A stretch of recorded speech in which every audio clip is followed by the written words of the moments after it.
gente. Quero deixar uma palavra para vocês que se encontra no livro de Êxodo, no capítulo 3. Ora, Moisés estava apacentando o rebanho de seu sogro, Jetro, sacerdote de Midian, e levou o rebanho para trás do deserto, e chegou a Horebe, o monte de Deus. E apareceu o anjo do Senhor em uma chama de fogo no meio de uma sarça ardente. Moisés olhou, e eis que a sarça ardia no fogo e não se consumia. Pelo que disse: agora me virarei para lá e verei essa maravilha, porque a sarça não se queima. E vendo o Senhor que ele virava para ver, chamou no meio da sarça e disse: Moisés, Moisés. E respondeu ele: eis-me aqui. E prosseguiu Deus: não te chegues para cá, tira os sapatos dos seus pés, porque o lugar que tu estás é terra santa.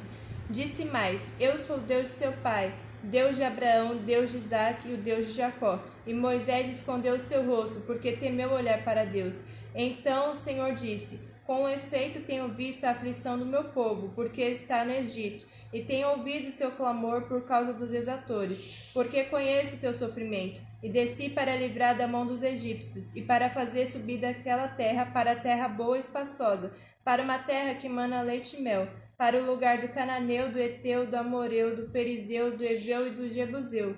E agora, eis que o clamor dos meus filhos de Israel é vindo a mim, e também tenho visto a opressão com que os egípcios o oprimem. Agora, pois, vem e eu te enviarei a Faraó, para que tires do Egito o meu povo, os filhos de Israel.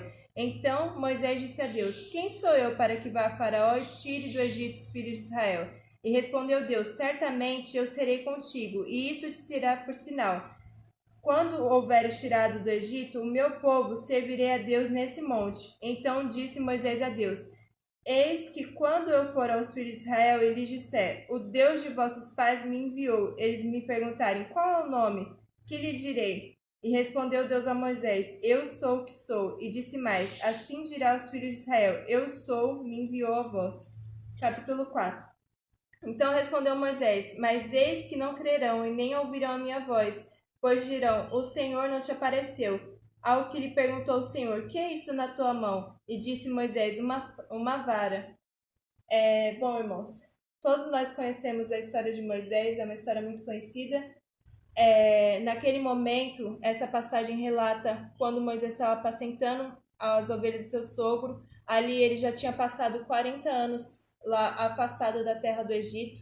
E o que acontece? Ele, como pastor, ele já estava passando por uma experiência, né? Ele já estava sendo preparado para o ministério que o Senhor tinha na vida dele, que era o ministério de pastorear o povo de Deus. Às vezes nós nos vemos com uma função tão pequena e às vezes nós estamos sendo treinados, preparados para uma função muito grandiosa, ou até mesmo a nossa função que nós consideramos pequena é uma função grande para o reino. Ali, como pastor, Moisés ele tinha um instrumento, né, que era uma vara, ou seja, um cajado, simbolizava a autoridade, porque ali ele utilizava para puxar as ovelhas para perto e para caminhar em lugares difíceis. Quando Deus apareceu a Moisés, ele se revelou e ele disse: eu sou o Deus do seu pai, o Deus de Abraão, o Deus de Isaque, o Deus de Jacó. O que ele queria dizer com isso? O Deus de Abraão, ele é um Deus de promessas. O Deus de Isaque, ele é um Deus que cumpre a promessa. E o Deus de Jacó é um Deus que faz perdurar a promessa, da manutenção da promessa. E com aquilo ele já estava demonstrando que ele ia cumprir aquilo que ele tinha prometido ao povo. E ele tinha prometido que ia enviar um libertador. Então, naquele momento, Moisés, quando ele recebe todas aquelas informações que ele ia ser o libertador de Israel, ele pergunta: o que direi ao povo quando eles me disserem quem te enviou, quem me enviou? E aí ele disse: diga ao povo que eu sou o enviou. Por quê? Porque Deus, ele é aquilo que nós precisamos, independente do que seja. Quando nós precisamos da cura, ele é a cura, é o Jeová Rafa, o Deus que sara.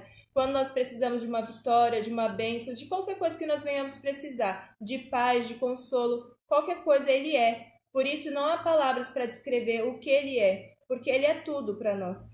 E naquele momento, Moisés ele continua perguntando a Deus porque ele ainda não se acha digno.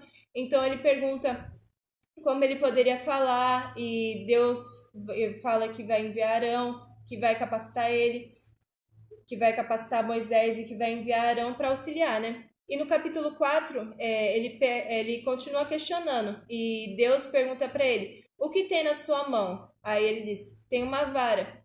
E Deus diz: joga no chão. E através daquela vara ele opera sinais, né, e maravilhas. E eu quero dizer que quando Deus nos chama, ele usa aquilo que está na nossa mão. Às vezes nós nos sentimos incapazes, mas Deus nos capacita com aquilo que nós temos. Chama cada um de nós, ele contempla o que tem nas nossas mãos. Por isso que Deus chama cada um de uma maneira, cada um tem o seu chamado, cada um tem um talento e Deus trabalha com cada um de nós de maneiras diferentes. Ali Moisés ele tinha um cajado e através do cajado nós vamos ver que ele opera vários sinais. Através do cajado não, através de Deus, né? Mas pode contemplar, né, que todas as vezes que Moisés vai fazer algum milagre, vai fazer algo, ele está sempre ali com um cajado. E isso é um simbolismo de que Deus, ele opera com aquilo que nós temos nas nossas mãos. Tudo que nós podemos fazer é útil para o reino. Tudo que nós temos de capacidade, nós temos que reverter para a glória de Deus. Aquilo que nós temos nas nossas mãos podem ser usado como talento, né? Como algo que venha engrandecer ao Senhor. Tudo que nós vamos fazer, nós temos que fazer para a glória de Deus.